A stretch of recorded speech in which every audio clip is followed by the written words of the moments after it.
I'm opening. We have an eye, sort of a nostril, 2 teeth.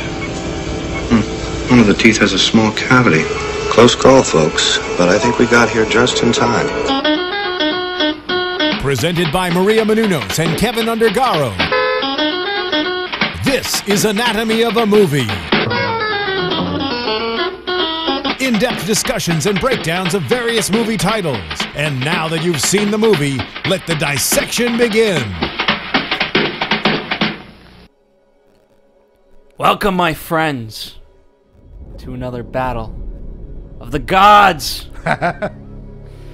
I'm your host, Phil Svitek, joined alongside Demetri Panos. Long live Athens. We had to bring a Greek on board.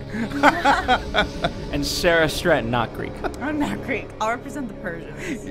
You know, I will represent the one and only Greek that will be in 300. That is And we have Marisa Serafini. Hello, everyone. And the music stylings of Junkie Extra Large. Yeah. So the follow-up to 300, obviously if you're listening, we're doing 300, Rise of an Empire, the follow-up to 300, but in many ways it's a prequel. I'd say It's more an of a equal. companion. Oh my gosh. It's an prologue. equal. It's a meanwhile. While this is going on, this Yeah. other part is going on. You know, the creators called it a companion, which I think is a fitting term. They actually call it a prequel sequel. It's an equal. I mean, which is that fun. was the I quote. loved all the nuggets that, how it tied back into so many of the various things. That actually was probably, to me, the most clever aspect of... because I didn't see it coming. They don't showcase it necessarily in the marketing. The marketing, the trailers and everything really said that this was going to be a sequel, because they show Leonidas, in the trailer and such. But, it was always a wonder, like, so where are they going to go? So running the concurrent story, as this one does to that, I thought was that's a clever way to do this. And that's a very smart way. Yeah, I mean, it was so hard. Like, you had Leonidas and the 300 die, or almost all of the 300 die. Like, how do you go after that? And we got, at the end of 300, the original, we got that start of an epic battle scene on, like, some hillside. And then you're transported, and that's what I thought we were going to see. And then it was instead this whole naval battle, which I just found so much fun and so interesting because it's not something that I've seen very often. So I think it was probably the most surprising point for me was the basis of this movie, that it was going on at the same time and wasn't what I expected. I also liked that the main focus was kind of on the villain. It was on her versus some, like, obviously we had Sullivan leading the Greek side. Yeah, Themistocles. Call him the Athenian. It's The easier. Athenian. That's what that was the insulting thing by the Spartans to him. You Athenian. You Athenian. Yeah, Themistocles. Yeah, That's pretty much easy I for agree. me to say. I like the new version of this kind of story because with the original 300, we had the whole battle on dry land, and then we had this humongous battle with more people on the water, which I thought was a nice play. And I liked how they took the non-linear kind of aspect for this film because we had a lot of flashbacks, and then that leading up to the current story that ties in with the original 300 and then going past that point. So I thought that was really nice how they executed it. And they kept in the obviously visual stylings of 300, but more importantly, the retelling of the story. Right, we open up pretty much like last one. We begin where we end in some sense, and the queen is telling her story to the Spartans.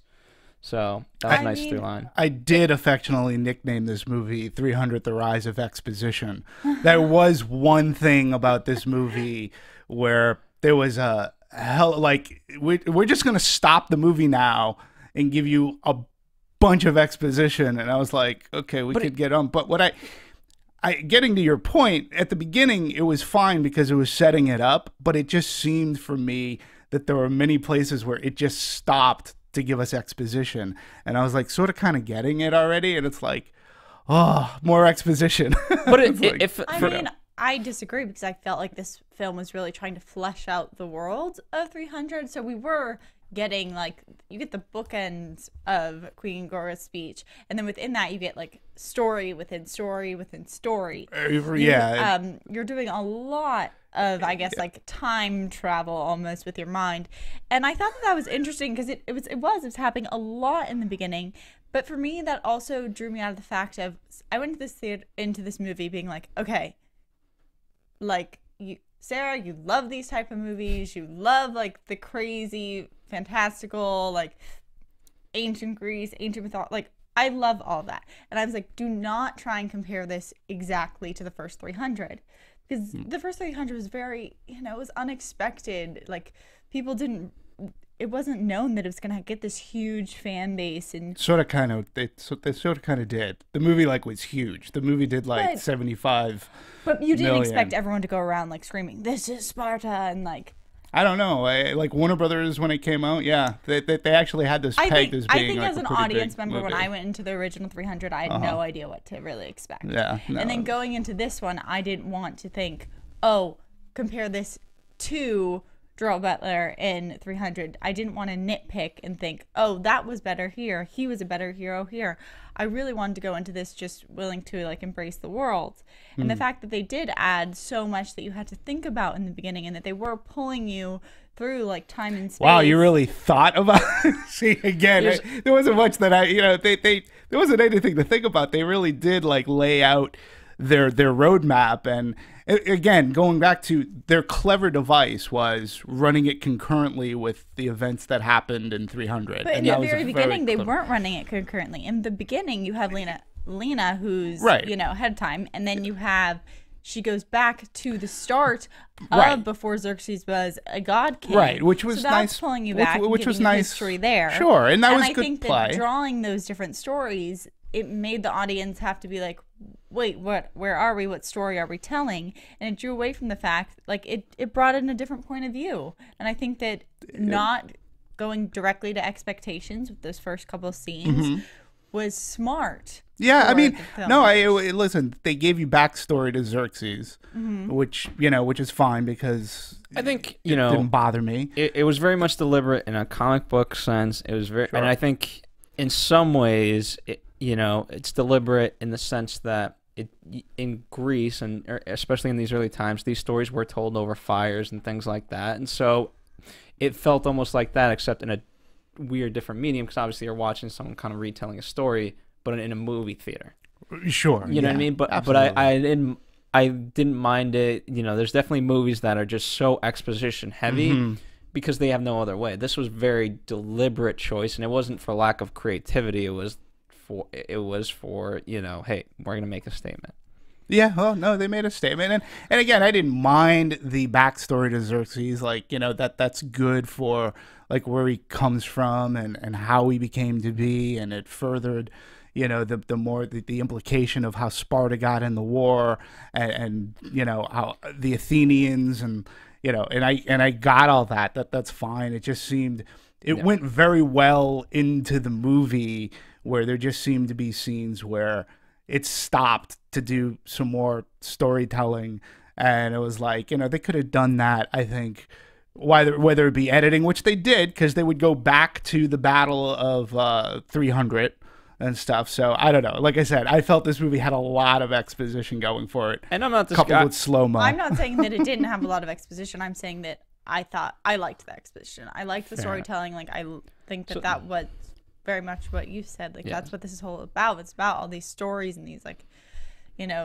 fanciful versions of histories. And you brought up the introduction of Xerxes' background, and that to me I just found so crazy, because when I think of the actor in this movie, it's so different and incredible, the makeup they do on him, that literally I was like, wait, is that the same actor? Did they hire a different actor to play beginning Xerxes and then another one to play God King? But I was like, because he looks so incredibly different. The only similar feature that stands out is his eyes. Yeah. Everything else you think was digital or literally another human being. And I was like, it made me pull back a second, and I was like, oh wow, they do a really good job making him up into his god king self. Well, before we get into that, since we're talking story primarily, this was obviously based off of Frank Miller. Yeah. But it was based off of, so was 300, and this, I imagine as this franchise continues, which there's no way it can't. It was from a comic book that isn't yet published. Right. Keyword being yet, because now with this, it just makes sense to publish it. Yeah, and we'll see how closely it relates, because at the time, the way I had to understand it, like they're like, okay, everybody's dead. How are we going to do this? And Zack Snyder said, well, the director of 300 and the writer of Rise of Empire. So yeah, and he smartly and wisely said, well, listen, we can't do this without the input of Frank Miller, and we know that he's working on something, but it's not out yet. And so they went and talked to him, and Frank Miller gave his input, like without even having his books done. He says, okay, this is a good way to go, and stuff, and Frank Miller's input, although he may not have put pen to paper to write the screenplay here, his fingerprints are all over it. Yeah. So, and it was a wise choice. And I'm going to say too, and I'm going to put this right here, I am not a Zack Snyder hater. I've seen this guy in interviews. One of the things that I like, he loves movies. He loves this stuff. And undeniably, whether there are a lot of haters out there, people think they hate him, but you can't take away the fact that the first 300, what he accomplished, and he did create this visual style that has now been done ad nauseum. It's almost become cliche, but he made that style, and with 300 and what he did with Watchmen, which I always think is just a lose-lose situation. Listen, I enjoyed Watchmen.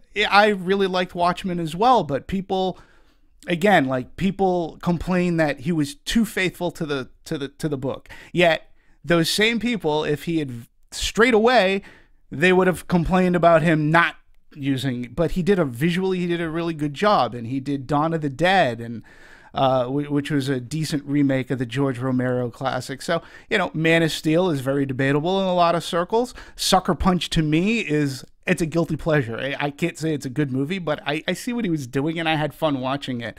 The guy loves movies, and he loves, and he's very animated about that. He's definitely not an Uwe Boll. He's a decent director. He knows the shots that he's getting, and he loves directing action. And I'm really glad that, he was to direct this. But then he got Man of Steel. So what are you going to do? I can do a sequel that I've already done. I'm going to get Man of Steel, but I'm going to stay producing it, and I'm going to help write out the script. And to me, that's not abandoning your kids. That's good. And I like this for that, because it is slightly different. It allows a different feel to it, which, it had elements of Zack Snyder, the typical camera zoom in shot, Sure. to focus on. Most times it was Ava Green. Yeah. But there was other places too, but that's his typical shot. Right. You know what I mean? But it also had different elements and things like that I imagine this director put in as well. Yeah. So, and this director, I believe it's Noam Murro. The G is silent. He was a commercial director. He came up similar to Zack Snyder as well. You could sort of kind of tell it in this movie. But he did a very capable job, if not heavily relying on the slow-mo stuff, which, in certain aspects, I was getting sort of tired of it. But for the whole, what they did too. Anybody here see it in 3D? I did, yeah. Yeah. Now, I saw it in 3D, and man, I was like, hey, I'm glad I'm seeing this in 3D. There was dust everywhere, and one thing I noticed, early on, they took time to. Whenever the characters are talking, even if it was just dialogue, but there was dust everywhere. It was in the foreground. It was in the background. It was all swirling around. And I'm like, I would have hated to have been the compositor or stuff who had to put in so much dust, but it looked great. It looked great. And again, I think it stems, in that respect, it stems from the vision of the script, showing that, war is ugly. Xerxes in particular, right? He's overlooking the empire. And not his emperor. This is later in the movie, but we'll definitely talk about After that he's show. conquered Athens. Yeah, and you know there's just fire everywhere, and like, hey, he's looking so glorious, and like, this is your glory. It's just fire everywhere, and it looks like crap. Yeah. You know, and so I think they really did a good job of showing that, like, this is what it's all about. Yeah. Yeah, it's going to be interesting because I was wondering what they were going to wrap up and not wrap up in this movie too.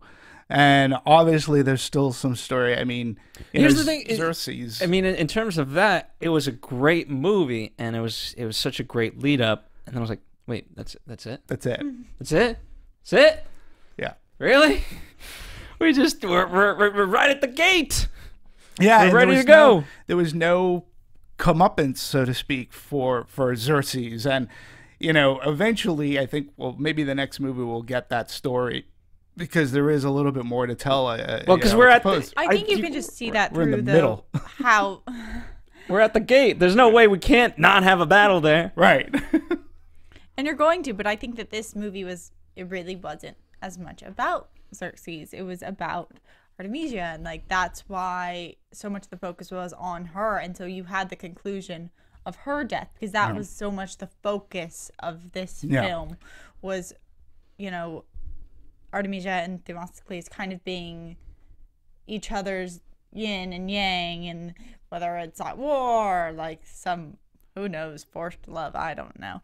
But they were I don't know how to even describe their relationship, but they definitely were each other's other half. Yeah, they were same sides of the opposite. Let's talk about her specifically, in terms of a character and as a plot device, because, you know, it's very much, but obviously everyone loves her electrifying performance. Like, it just blew everyone away. That's what everyone's talking about. Yeah, Artemisia. But, you know, she joined the Persians because, as we find out in the backstory, she was raped countless times. Right. And that's why she hates the Greeks. And I don't know how to feel about it. Like, it doesn't make her bad. She's not a villain. I understand where she's coming from. I agree. I was trying to figure out why, because it said that she's Greek born, and I was trying to going, okay, so then what the hell is going on? There was this other uprising in Greece that was started by people of Greek descent, and they basically fought another city-state or whatnot, and it was something that they were ashamed of, and she got the brute, or like the worst hand in this ordeal. Like, her family was murdered. All this stuff. On top of that, I do want to point out that supposedly this is historically inaccurate. I don't blame that for them. I don't blame them for it at all. Shocker. Yeah. but like, not that she was Greek. Like, supposedly in history, Artemisia was a Greek descent, but it was purely because of some, like, she had a thirst for like war. There's no identifying cause that it was because of a tragedy she went through. So they added that for this film. And I'm not blaming them for that. I think it's good. I think it's good character development. I think it gives her a good spot to come from. It gives her character an arc. You're not just like, oh, this is some villainous woman who's vengeful for no reason. Like, they gave her, like, her ambition and her bloodthirst a real backbone. And, I mean... Yeah. Again, I'll just... I want to cut because Marissa, go ahead. You had something to say. Oh, yeah. I was just going to talk about because the Greek killed her family. So she had this revenge-like attitude towards the Persians and or towards the Greeks. And also Artemisia didn't really lead the Persian fleet and stuff like that. So, Artemisia did exist, but of course... in filmmaking, you're going to have to change characters up a bit. But in an interview, Eva Green mentioned that, like, she went into this kind of character with the Amazonian kind of Cleopatra mentality and how she depicted this character, which, because we know Artemisia, she was a very strong person. And that was her way of getting into this character and how she wanted to portray it. And I think she did a wonderful job. I think one of the moments that stands out for me is... I mean, she's obviously such a beautiful woman and a strong woman. Don't say the sex scene. I'm not actually going to talk about that. I'm going to talk about how there's this frame or like this moment of her walking through up to, I believe it's when King Darius's deathbed. Uh-huh. And instead of the villainous walk that's like very like typical like sexy, like leaves your shoulders, hips, like she has this almost like hunch, and she's just like powering through. And that to me was just like, it was pretty early in the film, and I was like, oh, this is kind of gonna be a different woman. Like, she's not trying to be pretty in this film. It was just very much like attacking, and I loved it. I thought it was so different, and it was a profile view of her just walking, and it was like one of my favorite instances in the whole film, just because it was so different. And yeah, no, I like the character. Again, I'm just confused as to, I don't know if she's Greek born. I don't know why the Greeks had such hatred for her family. Like, that wasn't, her genesis wasn't so. It wasn't her family. It was a battle that happened within. Yeah, but Greeks it was never themselves. really like, I'm not a Greek historian, and if there was a Greek civil war, I understand why they put it in there, and it does give backbone to her. Like, you understand, and it isn't just, it is about vengeance, and it's about vengeance about Athens and why she's, all for the, I'm Persian, but it was funny because there came a point in the end where I was sort of kind of like, there was a good chemistry between her and Themistocles. And it was an interesting chemistry, but it was a chemistry that worked. And, when they're fighting and all, I was sort of kind of hoping that maybe she wasn't going to die. Well, yeah, maybe she wasn't going to die, because she saw that the Persians sort of kind of sucked, and that her god king actually sort of kind of said, hey, you know what? You're really not, But that was I don't have faith in you, I thought maybe, but then I was like going, nah, there's no way. After the way they killed her parents, raped her mother right in front of her, then killed her, and then she gets raped countless of times on that boat, and then she's left for dead in the side of a street. I'm like, yeah, you don't get over that. That to me was the sad. It's understated. I don't think this is where people aren't given as much credit. Like, she just didn't belong anywhere. She didn't belong with the Greeks, and she certainly did. By the end, she didn't belong with the Persians, right? For the reasons you mentioned, and also no one could, no one equaled her strength in the Persian army, right? Her whole goal was to find, like, hey, my right hand person. She couldn't find anybody. It had to be him. Yeah. He's Greek. Right. He's not going to do it. He chose Greece. Like, Yeah. that was his whole thing, was like he had this love for Mother Greece. And I think that's such a good point, that really she was all alone. And by the very end, like, she had really no choice, like, but to fight till the death. Yeah. And it's like, if she had succeeded and won the battle, like, what would have even happened to her, So I think that's a great character choice, that she did have, like, those layers and wasn't just pure evil, and also that they gave, like, Xerxes his layers, and I think that they attempted to give Themistocles his layers with putting some weight on his shoulder for maybe being the cause of this whole war in the first place by killing the king. For me, that didn't carry through as much. I think that I was just ready to, like, embrace him as kind of a hero and a good warrior and strategist, so I didn't really need as much. Yeah, well, but his was the impetus, he even admits, or there's someone telling the story that admits that it was that arrow that could have caused it. I mean, basically what we ended up having is a Hatfields and McCoys situation. He kills the father, the son sees this, he's going to go seek out revenge, and he becomes this god king, and so it's all over vengeance. It's all over, you killed my dad, I'm coming after you, and I'm going to bring my big army in. Sparta gets into the war. And I mean, there are all these layers that are set up, yes, but they're set up on such a, when you think about it, like, there's nothing new to this kind of tale of war and revenge. It's been told in Westerns. It's been told so it was just interesting, just visually, how they put it all together and how they place this story. And this is one of the assets of this movie, as to how it sets up this side of the war, because in 300 we only got really the Spartan side. Yeah. And and I did like how, like, Themistocles went to Queen Gorgo to say, hey, you know what, we need to band together, and you have the impetus. So and again, it's one of those things where it was running concurrent.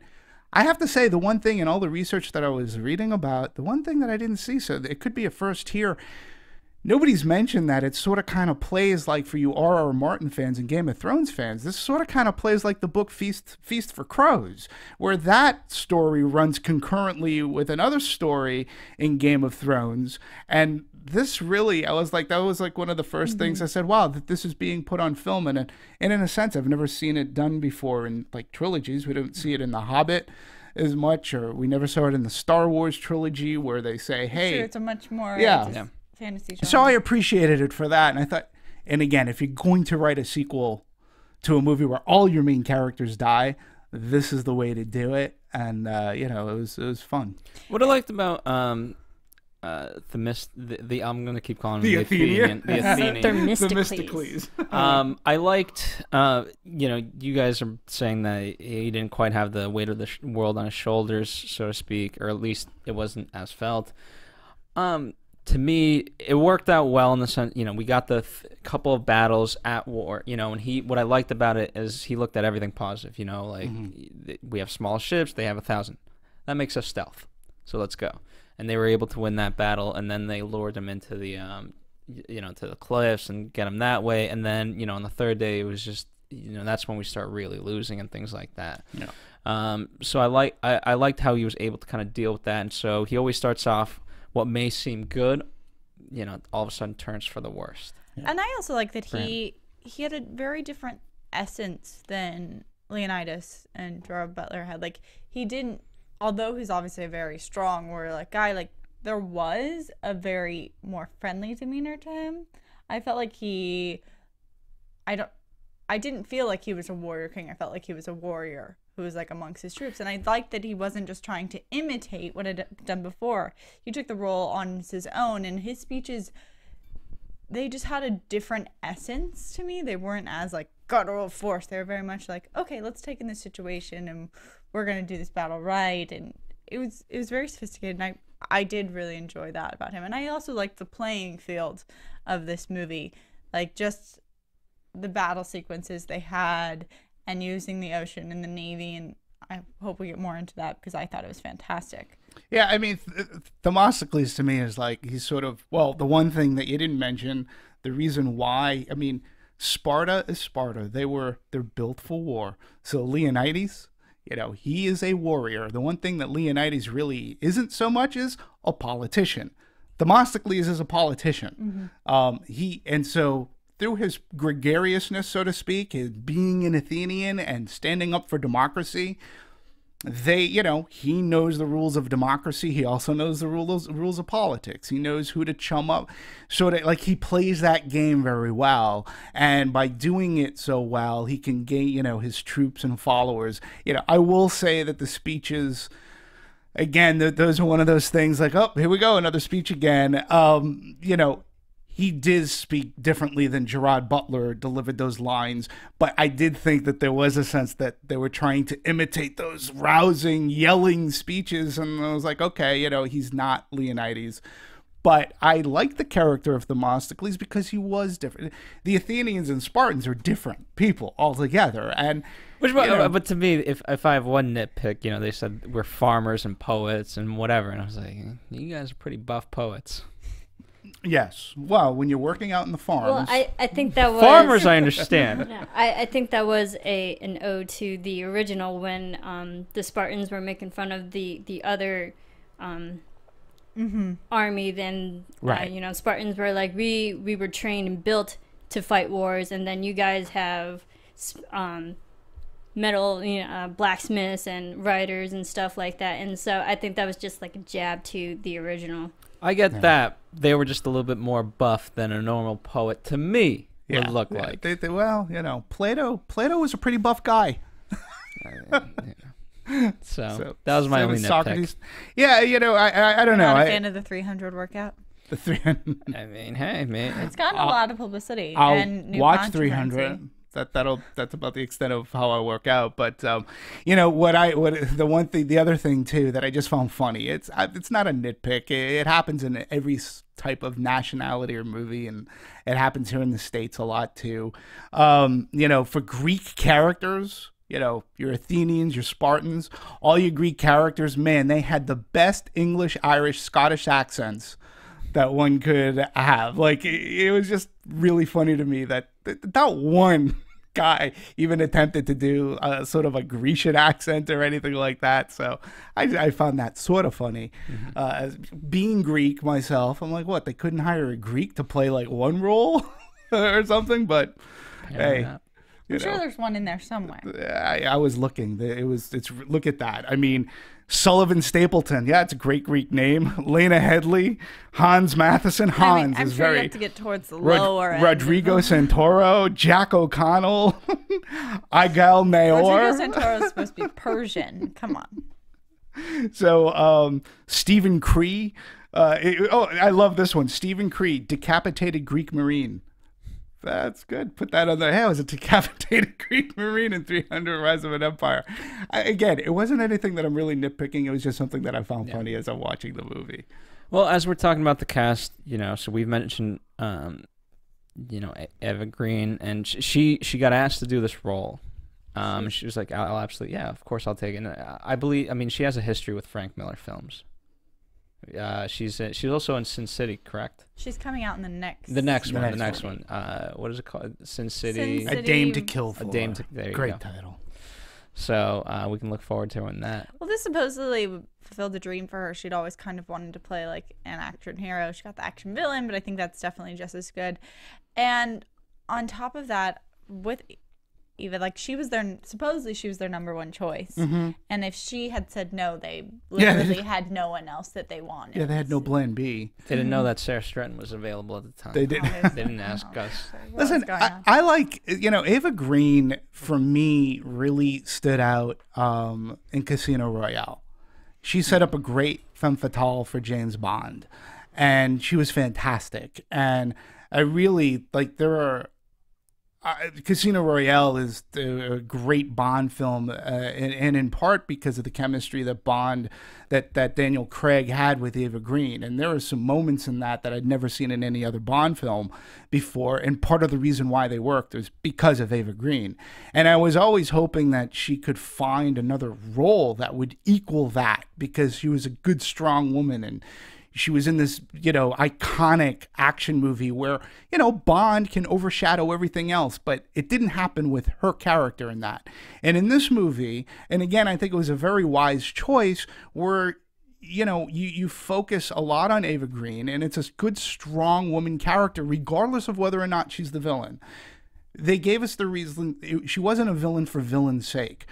My one little caveat, if I'm going to talk about what I wish there was more Lena Headey. Once she started kicking ass, I wanted to see more of her during that too. But Eva Green she really was for the third standout. movie. I will say, she was the standout. I'm a big fan of both these actresses, and especially I'm a Game of Thrones fan, so I love Lena Headey.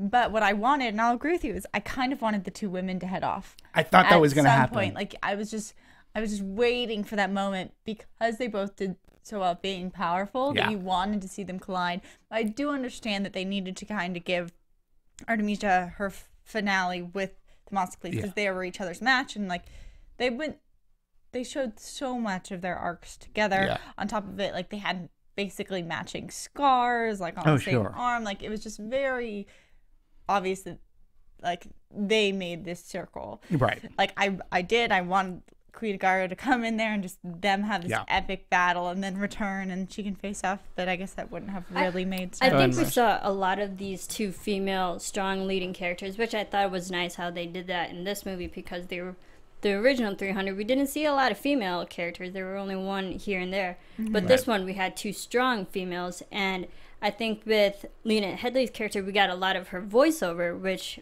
brought the more emotional narrative side to this story, and brought the, because I believe it was Delios in the first 300 narrated that one, and then we had Lena in this one telling this story. Yeah. And then, but I love Eva Green because I don't know if you ever watched the Starz short-lived show Camelot. She played Morgan Pendragon, very, very dark, very evil, very vengeful, vindictive person. So I kind of liked seeing Eva play up that part again in this role. And Eva mentioned in interviews that she did a lot of training for the sword fighting, and like she did a lot of core strength and stuff. And she said it was fun. And she says, because I know her playing a lot of evil, dark characters, or the villains, so to speak. And she says she likes playing those roles because they're more interesting and they're more fun to play with. And I think she did a great job in it. Yeah, I'm looking forward to. I think it's either a Showtime or a Cinemax or some cable channel. I think it's called Pennywise Dreadful, and she's like the lead in that as well. And the clips I've seen, she looks good. It also helps, at least from my perspective. She's just drop dead beautiful, I think. And again, if you're gonna pick a woman in a Bond to be the femme fatale, she better be good looking. And there's something about her eyes. There's something about her facial features. I just find her to be a very well put together. She's a very beautiful woman. She's striking. Oh, and she really I believe her as an action person in 300 very well. And she didn't cheap it out. There was nothing that was cliche, so to speak, about her performance. It was very good. And I think that was encouraged by how they filmed this on set. So supposedly, Noam is a big fan of. He wanted this not to seem just like natural acting. He wanted it to be very theatrical, very dramatic and large, and he would increase that environment with operatic music on the set and all this such. And I think that really probably helped her, and just embracing that, because she's so striking that when you add that drama on top of it, I think that's what really pulls you in. It's just giving her this power and this build, and she really owns it. And I think it's very understandable why they thought that there was no one else, because she demands her attention in this movie. As for Lena, I thought Lena had a very big, it was a struggle for her. She supposedly shot for 10 days, which is a really short shoot to do all these scenes, and she had to be jumping between such emotional differences. Part of her scenes in this film, her husband's alive and well, she's going to war, she's mad at the whole empire. Then the second half, her husband's dead. She had to go through all of these different mind settings and circumstances, from rallying the troops to saying they're never going to war, and doing this all in 10 days. That sounds crazy. So I think that to come across as a strong woman, and to do this again after also a big break from this role, I think that must have been a lot of emotional stress. Yeah, I mean, she's a good actress. The first time I ever saw her was in the Sarah Connor Chronicles, which, TV series. The television series, and I don't know of any other Sarah Connor Chronicles. I was more no, if people were thinking about the Terminator and No, and she was. It was a very short. It was unfortunately, sadly, a short-lived show. It was very well done, but her as Sarah Connor, big shoes to fill. When you got Linda Hamilton, who made that role, and then they pick her for this television show, but she was great. She was really good. When she had to handle action, she's fantastic. And obviously audiences has come to more know her as Queen Cersei. And that character in the book is just seethes evilness, and in the television show, she's evil, but fantastic. she has a heart. Her heart's just black. Yeah, it's black, but she's very good. And it's sort of kind of refreshing to see good, strong women in these roles. I could see Alina Headley being a Ripley-ish kind of character, and even Eva Green, if she ever decided to take on a more action kind of a role, that's a good, strong role. Yeah, I think they're very, very adept. Very. I want to talk about the father and the son, because I thought that was an interesting storyline. And how kind of in the Athenian army. Yes. Okay. What did you guys think of their dynamic, whether as actors or just from a story perspective? I think it was a good parallel. To me, there's a lot of father-son relationships throughout the 300 series. First you get that with Gerard Butler and the raising of his son in the first, and also how he starts out a boy, and that was the training base. But to me, there was always that kind of legacy of war within Sparta. And then for here in this movie, they kind of carried on that theme, both with Xerxes and King Darius and like their father-son relationship. And then this was the other side, the Athenian version of that. And I think that they always kind of have those themes present, like that family, like the legacy of war, the legacy of power. Sometimes it was headed on, these young children are now memories and things like that. They definitely hit it on the head. But in terms of them, what I liked about it, there was that line when the father says, like, the son says to him, we got to fight for our country, we got to die for our country. And, he asks, what idiot taught you that? My father. And I think obviously a comedic line, but I think it's very telling in terms of like what has, in terms of Xerxes, like what drove him to like this war, right? And everything, everything else. And sometimes like, yeah, you know what? I shouldn't have listened to my stupid father. Yeah, maybe. Oh no, it's a good point. I'm gonna bring up like a Greek aspect. It would be tough to have to not include the family aspect when you're making a movie about Greece, about Greeks, about, even though you're messing around with history, like, but that's the who cares thing. But I think it's difficult in a thing like this. The Greek, one thing about Greek, it's always about the Greek family and the togetherness and everything like that. So the way this played out, I thought it was really done well. I liked it. It gave a little bit of added, a little level more of like drama, so to speak, but I thought it wasn't overplayed. It wasn't the like, they could have played it where the father is just so upset that he denounces the child for going behind his back. It wasn't like that. And we were introduced to the father as a spy on the ship, and I really like that scene. A man's hands can tell so much, and so each of them had scenes outside of this. They were characters outside of this. And they just happened to be father and son, and had to deal with this on top of everything else. Yeah, I think it's just like adding dimension. And as I said before, I think that drawing on classic themes they had, because we did see a father-son also in battle in 300. If you remember, it was the opposite though, where one of Leonidas's like basically leading like comrades, his son came and he was very proud of him, and he was very like, he's gonna go to war and be the best hero in the world, and then his son dies, which caused him to seek vengeance, and he like all of a sudden became like empowered and like crazy fighter and killed so many people, yada yada. And then here we kind of saw the opposite, where like bless you Phil, where it was the father was reluctant, the father then passes. Like they switch it up and they give you different plays on this story. But I agree also with Demetri that you can't have Greeks without family. Yeah, you can. And but they didn't, again, like the father at first was not like necessarily on board, but then he sort of kind of, okay, yeah, Themistocles, like rightfully so, is like, we need whatever we can, and you know what, this kid's proving himself, don't be upset with him. And the father being upset, but then, in the battle, he sees how his son performs, and he's like, yeah, you are becoming a man, and, that is something to be proud of. So at least when Silius passes, it wasn't forced, like, oh, Dad, I'm sorry I said this, and like there was no guilt, like, and it just, he accepted his son. His son was becoming a warrior. His son was adept at what he did, and and we know that Silius was very adept at what he did as well. And it didn't bother me. It wasn't played on the cheap, so to speak. But it was done well. Let's move into the shooting style of this. And part and parcel with that is the visual effects. You can't kind of get away from that while talking about the cinematography.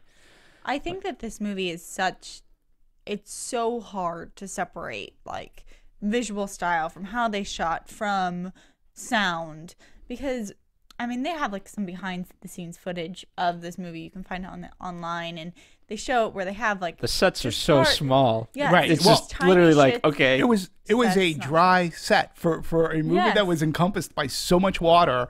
It was a dry set, like they were in sound stages, which to me is actually sort of kind of incredible, because there were parts where, I said, oh, all right, somebody has to dive into something or other, but there was no water, at all. So, yeah, and we'll maybe talk about this later, but then when we talk about cinematography, that has to come into play in this movie. See, they all intersect so well, which is why it's so enrapturing. Like the shot of Xerxes when he becomes God King and goes to his empire, and there's just. And I don't know what it's like in 2D, but seen in 3D, oh my just God, this vast expanse, and then we move and we move and we move and we see. I got vertigo. Yeah, it was insane. It was crazy. I got vertigo. And you know what? The unfortunate thing is for him as an actor, he had to imagine that because I'm sure it was just like this little wooden ledge that he went on to, and he's like 2 feet above everything else. Right. But for us, again, perfect marriage of everything. And that was the best shot for me in the movie. I have to say that for me, what really took the cake were all of the water scenes, because I did think that those were just done so well, and I knew that it was using green screen and using technology for all this, and compiling those shots and making battles on water crazy, from in the middle of a storm to the stillness to the fog. Mm-hmm. I just thought it was so technically done well, and it was beautiful. And yes, some of it was kind of over the top, like the giant moon, but I liked the lighting of the moon. That was my favorite scene. I thought that was my favorite scene right there, when Themistocles is going over to Artemisia's ship, mm-hmm. and he's in his little rowboat, and the moon, it just reminded me of something out of like Joe versus the volcano, like the moon and the stars. And again, in 3D, the stars were layered, like the stars were even in 3D, and the way that it was shot, I was like, all right, this is probably my favorite shot in this movie. I really love how they're playing up this moonlight, because it's so hyper real, so to speak, but it was beautiful. I mean, and again, if you have the chance, hopefully you viewers have seen it in 3D, but yeah, it's, for me in this movie, I was not disappointed. Go ahead, Marisa. I think that the camera work also in this movie was very technically well done, because we know in the first 300 that there were some shots of Leonidas just taking out like 8 to 10 people all in one long shot, and then we kind of got that feel again with Themistocles, where he jumps onto, or like he rides a horse onto, like from 3 boats, and like just tracking him the whole time. And then there was another shot where he just takes out 8 people in a matter of like 30 seconds, just like following him and tracking him throughout all the cinematography and the choreographing. I thought was really, really well executed. I mean, in terms of the fighting, and this isn't I mean this in a positive way, it felt like a great video game. Yeah, I mean, it was. Yeah, it was. The moves were really smooth. I mean, they were the best fighters and everything. You know what I mean? And they used this multiple times, but the men jumping down, right? Yeah. They've used that in the first movie, and in this movie, that seems to be their staple. And then the guy jumping, and then we'd follow him down the jump. Yeah, they did that a lot. I mean, again, to me, the heavy use of the slow-mo, and the exorbitant amount of fake blood, or the CGI blood that was like going on. You either go for it or you don't. It almost became for me a little bit monotonous, because again, it's just the style that at this point, after what Zack Snyder was able to accomplish, it's almost become cliche. And I have to say that when I saw the trailer for this, I was like going, oh boy, here we go again. And, but there were scenes in which I thought that it really worked well. But they did it, remember, we were talking about the scene with the father, right? And her. And so, and she cut off that Greek's head. And that was just so brutal, the way they did it. And so they were able to do some of this stuff in a new way. And again, it is their style. So to me, it's not cliche, but when she kissed him, that head, that and then tossed awesome. it. Yeah, tosses it over, yeah. And I will say, like, I think that there is obviously the expectation, but if it didn't have that, if we didn't have the slow-mos with the dramatic sounds and the blood and the slashing, it wouldn't be a 300 film, and I would be disappointed. So I needed it. I want it to be there. I want those signature moves to play some point in the movie, like even signature lines like "This is Sparta" made an appearance in this film, right. And that's why you got sucked in the first time to his style. So I want to remember, I want to see those things again. Yeah. Marissa? I like the drawn out shots here and there. You know, it got us the feel to the original, and I think it enhanced the fighting. It was like even more grander than what might have really gone down. But I think it was used a lot over and over again. Especially there was this one shot where he's like, no, it was so long, drawn out, and then that was the point. I was like, okay, we get it. Well, you know, the interesting thing is that the movie was shot over 8 months at a soundstage in Bulgaria for tax credit purposes. That's what I was gonna say. Yeah, I was like, if you're just shooting in a soundstage, why are you dragging all your actors to Bulgaria? Yeah, they got a great tax break, and the director, he wanted to make it larger in scope, which in a sense he did. I mean, from a storytelling standpoint, you know, and I mean, the their original 300 widescapes. Yeah. You know, they kept going to Athens. You know, your crown Absolutely. city, and we kept seeing that, and you know, they definitely showed a great landscape. Absolutely. And, you know, but it was so funny that they worked on this movie so much. And even the director was like, there was so much every day, day in and day out. All I'm looking at is green or emerald. And when I was done with this, he goes, I had everything green removed from my house. He's like, I needed to step back from this. And I'm like, oh, I guess I would never think of that. But he was like, yep, I even took out Greek history books. If I had a Greek ship at my house, it was out of there. He goes, I just needed to I needed an adjustment period. And I get it. What I wanted to get to, though, is because we always talk about cinematography, right? And in the classical traditional sense, the cinematographer is going to lay out a shot, but it's usually a live shot. Like we've talked about cinematography in Nebraska. You could talk about it in even like a Lord of the Rings movie, or even the cinematography that was done in Nonstop, which we talked about. In this, there's no set. It's all set, but there's no real location. And to me, it's like, is that cinematography, or what is I'm curious. I would love to, and I was trying to look for interviews with the cinematographer about this. Like, how does a cinematographer work in this environment? Because you have to, you have to very much be part, it's a perfect synchronization between shooting it and also, you know, for lack of a better term, digitizing it with the visual effects. Because at the end of the day, you need the green screen needs to be placed in the correct spots, and you need to account for, okay, right, if at the end of the day this is supposed to look like a boat, well, where's the front of the ship? Where the heck are we? And how are we going to see the rest of it? Right. Yeah. Yeah. It just, to me, because the gentleman who was Simon Dugan. And by the way, sorry not to cut you off, but and also in that sense, just even shooting it, you know, in this sense, you have to know how it's going to cut together. So again, we talked about, you know, the zoom in shots. They had very specific shots that they knew how to do them, and you know, you have to go from a wide to a close up, and when do you do that? So I understand, and I think also the look to this movie compared to the original. The original was like real.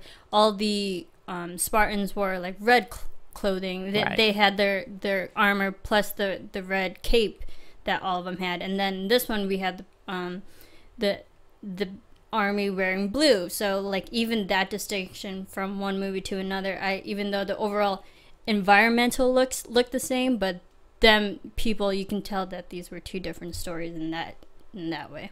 I mean, contrast of color from them to we the had red to Persians, blue, which was very heavy, and like the gold, the silver, the black.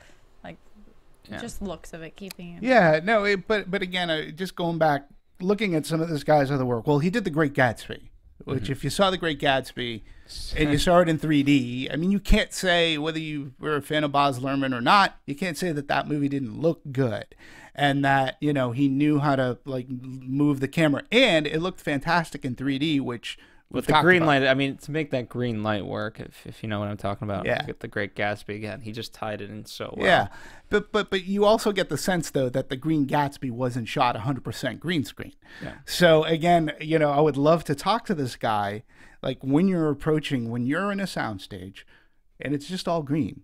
Like, what are you focusing at? Like, has somebody given him to say in this background? Like, it's just. because the lighting isn't done from your camera. It's not done. You can light this because it's shot digitally on your computer screen, like right there and then. So is that where the cinematographer is, on top of where he's setting the camera? Is he also looking at the computer screen going, oh, you know what, we should bring this level up more. We want the moon to look like this. It seems to be almost a different set of application than, right? So I just would love to be able to talk to this guy and pick his brain on how, as a cinematographer, do you shoot? I mean, in that respect, you talked just even about the moon. You have to know, okay, how in this fake world is the light going to hit these people's faces, and so I have to account for, okay, the moon's there, right? And how's it, this. Sometimes, costumers and cinematographers, they go to a level where I'm just not able to go. But, like, even just how certain cloths reflect different types of light and things like that. And so they get into all of that. Yeah. And that, to me, is the fascinating part. Yeah, and, visual effects supervisors are usually in charge of that. When they're using blue and green screen, they have to know the camera has to be at this exact angle to the actors, who has to be at this exact angle to the light behind them. So that's what is really used in this movie, and I thought it was really done well. I don't think, yes, it was artificial lighting, but nothing was really off that bothered me. No, I agree. Not at all. I remember actually thinking, like, this lighting is wonderful, like the silhouette of the glow, especially like coming off their shoulders and gleaming off their armor. I thought was done very well. It always struck me in, like, a very pleasant way, not in a, like, glaring, oh, that's coming from the wrong angle or whatnot. No, and again, I'm gonna say the dust. Like, there was dust in every scene because, you're looking at sandy Greece or Sparta, or there were embers flying and again, in 3D, it was like, who is the guy that had to just, like, and they put in so many, and there were particles, and they're just floating around. People would be talking like we are, and dust particles just floating around. And compositors. In 3D, yeah, they did a great job. So, and another thing that I found very interesting is because this all was done on soundstage, a Greek ship, because I think the David and Goliath aspect of this movie was, the Greek ships were, tiny. They were tiny. When you saw, like, the Persian ships, man, these things were big, but they were so big that they had to cut them up in thirds. So they'd have a part in one soundstage, the middle part in the other soundstage, the back part in the other. That had to be a daunting task because you have to fill, especially with fight sequences. Fight sequences that didn't just stay on the front part of a ship, but moved over into a middle part of a ship and then might come back. And, like, the choreographing and mapping all that out, that had to have been, that's a Herculean, a Greek reference, task. To go from one soundstage you got to set up, go into another soundstage, set up, go to the other, we got to film all our shots that are taking place in the front part of the ship. So, and precision. Yeah, precision absolutely. And That's when you get the Legos out. Right. No, I mean, so there's a lot of directors that I know, they'll get out their Legos and, like, even for simpler things, they'll, okay, how would it look? Yeah, so and that's what I love about it. I mean, it's no different than, as Eva Green describes it, this not vanilla sex scene. She's got her map, and it's 3D of, like, okay, where's the ships and things like that. So yeah, I mean, 8 months to film. I mean, this was a juggling act on all parts. Absolutely. You would figure something like this might be even more than 8 months. yeah. To do. I mean, even though it's on green screen, it was a big task to do. Just I mean, green screen. It's just the fight scenes. Fight scenes take a long time. Yeah. 20 seconds of a fight scene can take, like, 4 days. Yeah. Yeah. And we talked about that in Nonstop as well. Like, a scene that's like 20 seconds took, over 2 days to shoot. And getting all the angles. But no, they did a really good job, and especially, like, this director, who this is his first, let's say, epic feature film. He had done a smaller independent movie, I believe, called Smart People. But, when you're going from something like that, and, I mean, I have to, Zack Snyder calls you to come up to direct 300, and the only thing you've done is smaller commercials, and then Smart People, you're like, that's got to put some pressure on him. Definite say. pressure. The good news is he was surrounded by some very seasoned people Yeah. on all facets. And, like, I think that must have been such a wonderful experience for him. Like, yes, there's a pressure, and you have all these fans already lining up who want to see this and want information. But you are being backed by people who know it very well. And, I mean, I want to make a call out to the costume designer, because I thought that was also a standout performance in this, and she was seasoned. Her name's Alexandra Byrne, and she's an Academy Award winning costume designer. She does epics like The Avengers and Thor, but she's also done like Finding Neverland, and she won for, I think it was Elizabeth or Elizabeth II, one of them. It was either Elizabeth or Elizabeth the Golden Age. I know she was nominated for both, but I think her work in this and just the support he must have had, because all of these different, whether it's technical specs, lighting specs, or the costumes, they were all adding up in his favor. Yeah. And so I thought he had a lot of really good ingredients to make this film. And again, it's something we always talk about, the collaborative effort. And when you are surrounded by smart, good people, you know, it tends to show sometimes. What I like what's always nice sometimes in cinematography is when you get to really hold the shots up in a different way, in a heavy light, right? And so with the storytelling aspect of this, you know, how many times did we go to that arrow shot of Darius being shot? You know what I mean? Well, that so arrow that was became very motifs. incredible if you really think about it. So It we was. needed to keep reliving the arrow. But I liked how they used the arrow because every time we saw it, it was from different perspectives. We saw the Themistocles' version, we saw Eva's version, we saw Xerxes' version of how the arrow was shot. So I liked how they used that as a narrative kind of point. That's very true. You know, and so I liked that aspect about, you know, for me in terms of the editing, that was the fun part, you know, and again we mentioned, you know, so it's about that perspective, but then also how it ties into 300, the original. Okay, it's a different perspective, so we're gonna edit it a little bit differently, we're gonna shoot it a little bit differently, and bring it full circle. Yeah. Oh, you know, another great scene, thinking back to, is the scene where Artemisia was speaking, that we're talking about arrows, and they're dumping all the oil into the sea. You sort of had an idea. Now, again, being a Game of Thrones fan, I was thinking of that scene in Game of Thrones when they blew up the sea, so to speak. But when the sea caught fire and there was that boat explosion, again, that too looked, in 3D, it looked amazing. It was almost as if I could feel the heat. And it was a really, I love, like, you know, she sends those people into the water with the turtlebacks, so to speak. And, you know, you sort of had an idea as to what's going on. And when she lights that arrow, it shoots the guy in the back. And it's just another parallel to him. Like, it was constantly throughout this film, like how they compared to each other and how they connected to each other. And to tie that into such an epic battle scene and make that, like, that punch at the very end, I was like, on top of it looking great. Yeah, it looked good. I was like, okay, that's a good little tie in there. Let's talk about the music. And Marissa, if you could, I want to start with that dun dun. You know, and I can't do it, but like, I'll try to find it. It's almost like the Jaws. Like, they use this music. Obviously, they had great music throughout, but this one in particular became a motif of when anything bad or mischievous was gonna happen.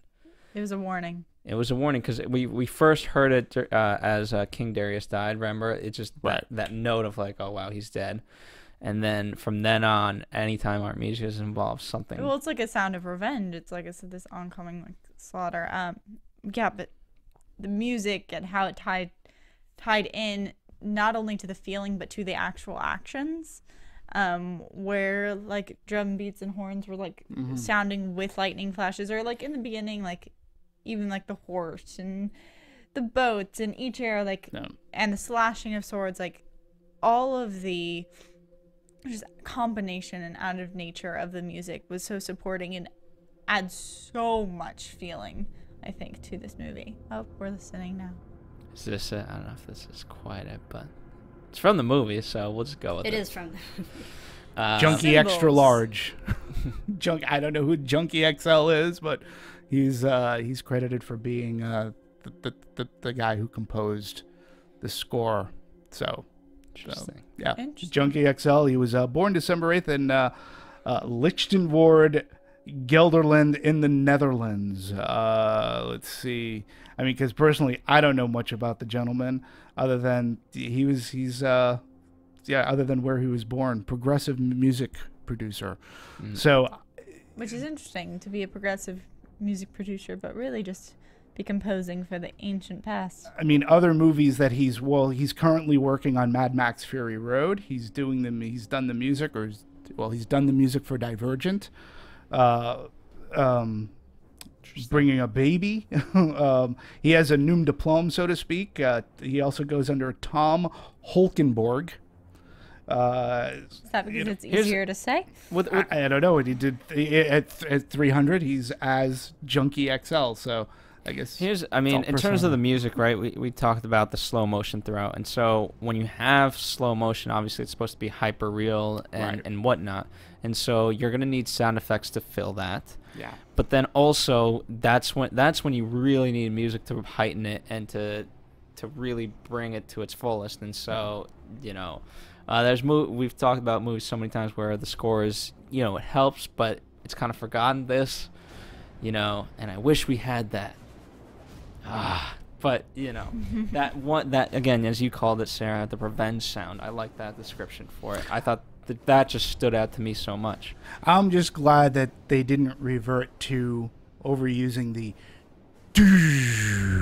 like whenever you go into slow motion, like they used it in the trailer, like when that guy jumps off one boat and the camera follows him down. You're talking about where you do the reverse, so to heighten the moment you take away the sound, and then when you come back into battle, everything's back. Like that, but yeah, that's also another technique. Yeah. But I all in all, like the movie looked good, it sounded good. Although I will say the one thing about when I saw the original 300, I have to say the one thing that I came away from that more so than here, like you felt every sword cut, and you heard just via the sound, like the sound design on the original 300, it could have been where I saw it. I mean, it just was amazing. The sound here was good. It sounded good and fine. Well, you can take each sword cut and things like that. Yeah. Here, for the most part, you had ships crashing into ships. So, you can't repeat a crash of a ship 3 times within 3 seconds. Yeah, definitely. It wouldn't make sense. I will say that what I did take away from this movie as opposed to the original 300 was, just the variety of battle scenes on water. I think that was great. And Artemisia, she stole the show. What I want is I wish that there was another iconic line. I think that from 300, Leonidas, it will never stop being "This is Sparta," and or King Leonidas and his 300 men on a stroll. Right. And so it's like that. It's just like. It even replays itself in my head during this one, during Rise of the Empire. So that was my one nitpicky thing. I was like, I want a co-line. I could get possibly "This is war" from Xerxes, or war and how he said war, but I thought they were trying to force that. I'll be honest with you. I thought in some of the speeches with Themistocles, I think they were trying to force. They were trying to find one. And that's why for me, I don't know. The speeches didn't quite have, I'm going to use the gravitas, so to speak, of Gerard Butler. Gerard Butler was really great as Leonidas. And I like this. Although Sullivan. He has referred to it as not being his thing. Right. Yes, because it's not my thing. Really? Are you sure? Because I think that's what most people like you in. I agree, but maybe you should rethink that. Sullivan Stapleton. Now he's on a show. I think it's a Showtime show, Strike Back, and now I'm not a big follower of Strike Back, but occasionally I'll sit and watch an episode because it is action packed. And what's great about it is they'll do these little making of things, and this Sullivan Stapleton is always in them, and he's always like, "Oh yeah, today I had to jump out of a car," but he loves throwing himself into this stuff, and he just seems like a really. He relished this role. He seems like a very nice guy. I think right now he's shooting in Thailand, and he's from Australia, and they make good Greeks. Yeah, but in interviews he seems very nice Yeah. and kind, and like he a lot of stuff was, it's always brought up the abs are always brought up, and he's just like, I didn't think I could have 6-packs. I did not think that was something that I would ever be able to do, and through maintaining a yogurt diet and craziness he was able to. But he does seem like a very, maybe it's an Australian thing, just very like fun loving but willing to throw himself into projects like this. So. Well, I looked up quotes, and here's a quote, that better we show them we choose to die on our feet rather than live on our knees. Like but that's a stolen quote. But it's a quote, and again, I think they were trying to... when I say stolen, that's just because that quote has been said before. And I would rather die free than live as a slave? Nah, no? Already been said. Oh. Yeah. But even if I was attached to you by chain? Maybe. Okay. All right, guys. Final thoughts on 300 Rise of an Empire. Final thoughts are I loved that it wasn't what we expected. I loved that the strong female characters, and I'm excited for them to expand this world, and they definitely have the opportunities to make even more of these, which I hope they do. Well, they have to. I mean, they have to. I need a new signature line, but I want the slow-mos and the crazy action, and I think everyone did a very nice job. Yeah, I think we should mention too that the movie, opened up on March 7th. We should talk that the production budget was $110 million for this movie, and that the total P&A is $150. So it's open. It opened up number 1 in the box office to a nice $45 million. Now that's less than the original 300 came to, but you are talking about a sequel that's 7 years from the original. There's quite a gap there. Yeah, so it has that going sort of kind of against it. But your total domestic gross is around 56 million, and your foreign and domestic gross is 145. So look, I think with the foreign gross coming up, we'll see how it does this weekend. It has a 42% on Rotten Tomatoes, which for a movie like this, but it's not crushing. Like, if it was in the teens or lower, that would have been crushing. But we'll see how it plays out. I think overseas it's going to do really well, and I think when the time is made to make the decision to go on to make another one, they're going to be thinking more heavily overseas than they are going to be, like, say, domestically. Which is interesting, because that's something we've said a lot about our action films. Talked about, and a lot of the films that are coming out now where foreign is really pulling in some of the big bucks. Yeah, and if you're looking at a movie, again, no big slouch. It's not that it's 45 million was awful, but that's going to be a struggle to get to 100. Yeah. Say, personally, I thought the movie, I had a good time with this movie. It didn't make me angry. I enjoyed a lot of how it looked. I loved the detail. I loved the following of a female character. Ava Green was great. And it was good to have good, strong women characters. I liked everybody else as well. I had a good time. I had a better time than I expected. And on that note, last thoughts, Marissa. I agree. I mean, I love strong women and, women power. Go them, especially in such a masculine movie. I thought Eva Green and Lena Headey, they both depicted really nice female characters that you wanted to watch, and you wanted to match them up against these strong brute guys. So I think that was well done. Overall, it was a very fun movie. I like the timing and how the timing of the year they released this movie after all the Academy Awards, and it was before the summer blockbusters that came out. So I thought it was actually good timing for them, that this is like really the only action movie that's out right now, and I think that helps drawing the audience in. And overall, it was a really fun movie. Yes, it was 7 years later after the original, but you know what? That doesn't mind. I don't mind that, and overall, it was a fun movie. All right, and on that note, this dissection is complete. Thank you guys for tuning in yet again. And we'll be back for another dissection. Definitely check us out. We got Grand.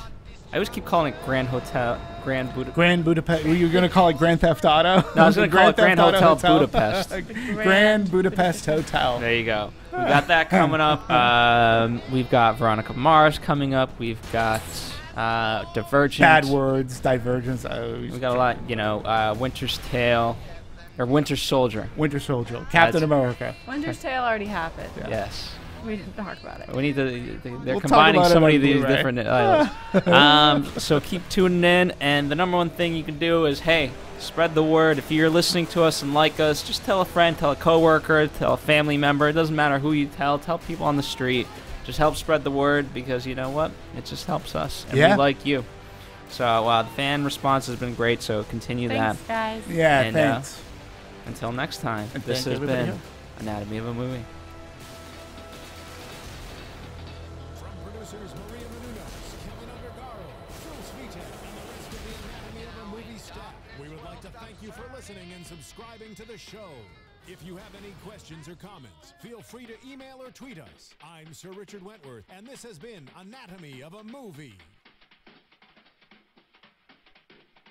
Thanks for watching Anatomy of a Movie on YouTube. For more on your favorite movies, subscribe to our channel here, and be sure to let us know what you think in our comment section below here. Bye.